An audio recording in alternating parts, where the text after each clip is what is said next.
माननीय श्री निशिकांत दुबे जी। धन्यवाद सभापति महोदय।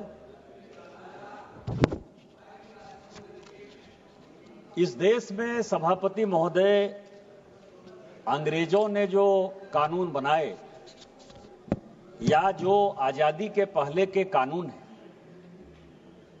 वो आज तक चल रहे हैं और उसको हटाने का जो बीड़ा माननीय मोदी जी ने उठाया है, हम उनके शुक्रगुजार हैं और हम सर्बानंद सोनोवाल जी के भी शुक्रगुजार हैं कि वो इस बिल को लेकर आए।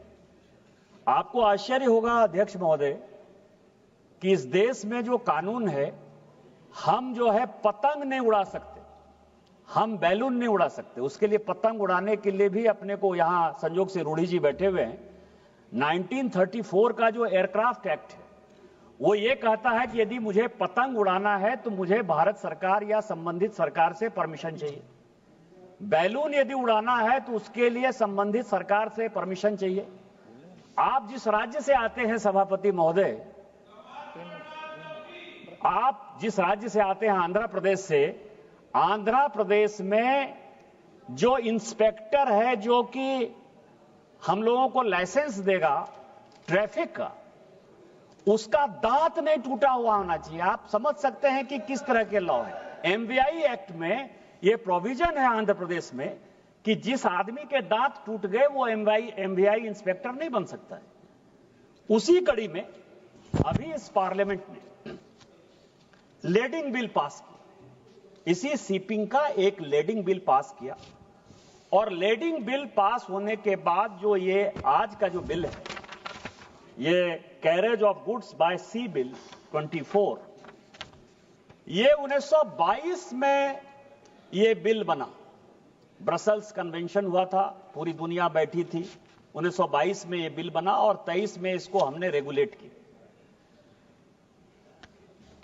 सेकेंड वर्ल्ड वॉर खत्म हो गया, पूरी दुनिया जो है ग्लोबल इकोनॉमी की तरफ बढ़ गई और 1968 में उसी ब्रसेल्स में फिर से दोबारा मीटिंग हुई और 79 में कन्वेंशन भारत सरकार ने भी साइन कर दिया।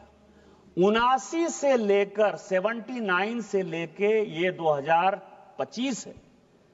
आप यदि तकरीबन जोड़ें तो 45 साल तक अंतर्राष्ट्रीय कन्वेंशन साइन करने के बाद भी मोदी जी को छोड़कर किसी और प्रधानमंत्री का, किसी और सरकार का, किसी और पॉलिटिकल पार्टी का ध्यान नहीं गया कि यह भी एग्रीमेंट है।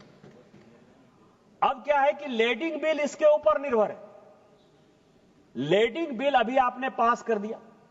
यदि यह बिल, लेडिंग बिल क्या है कि आप कहां से सामान लाएंगे, कौन सामान लाएगा, कितने वेट का सामान होगा, किस पोर्ट से चला, किसने उसमें एंट्री डाली, किसने उसमें जहाज में लोड किया और कौन अनलोड करेगा। मैंने आपको कहा कि इस तरह के सिचुएशन में पूरी की पूरी ट्रांसपेरेंसी हो जाएगी। लेकिन उसके बाद इस बिल के यदि क्लाउज 7 को आप देखेंगे तो लेडिंग बिल से एक कदम आगे हटकर यह क्लाउज है 7। यह कहता है कि हम यह नहीं मानेंगे कि इंपोर्टर क्या कर रहा है, एक्सपोर्टर क्या कर रहा है। जो एक्सपोर्ट किया उसने सर्टिफिकेट दे दिया, जो इंपोर्ट किया उसने सर्टिफिकेट दे दिया।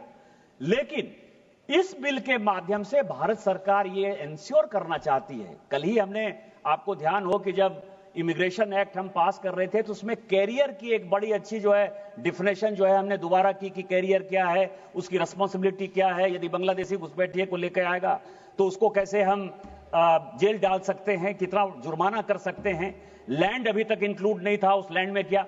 इसमें जो है हमने थर्ड पार्टी की बात कही है कि हम केवल इंपोर्टर और एक्सपोर्टर की बात नहीं मानेंगे, हमको थर्ड पार्टी भी चाहिए जो ये ऑथेंटिकेट करे, जो ये बताए कि जो आया है, जितने गुड्स आए हैं, जितने केजी के आए हैं, जिसने दिया है, उसका जो है सेंट्रल गवर्नमेंट ने इसमें इंश्योर किया है। ये क्लाउज 7 कहता है।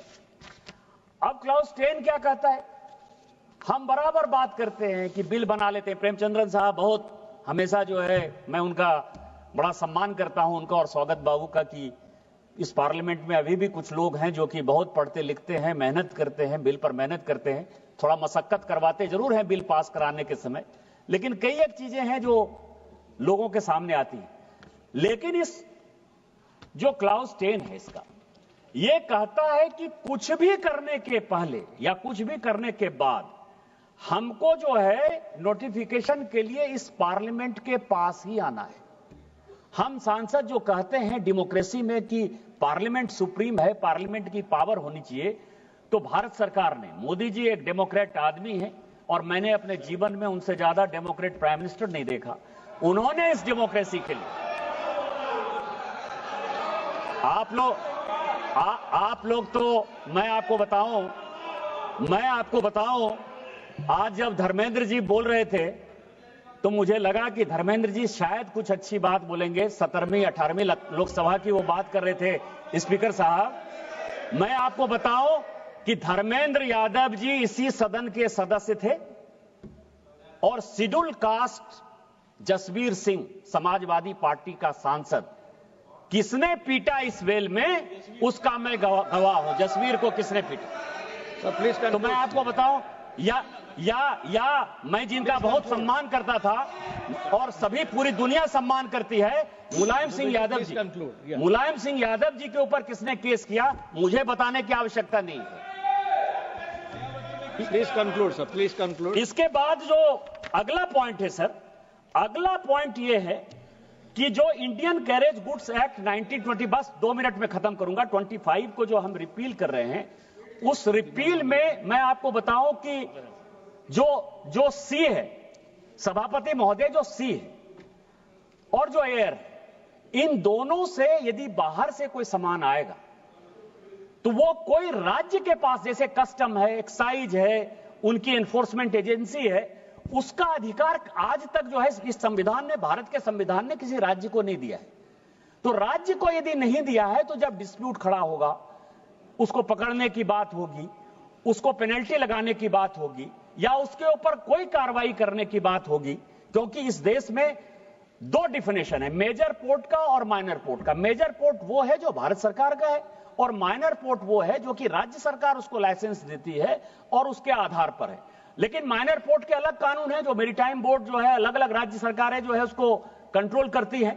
तो इस एक्ट में यह दिया है कि माइनर पोर्ट हो या मेजर पोर्ट हो, जहां भी समस्या आएगी उस समस्या के समाधान करने का पूरा का पूरा अधिकार जो है वो केंद्र सरकार को होगा।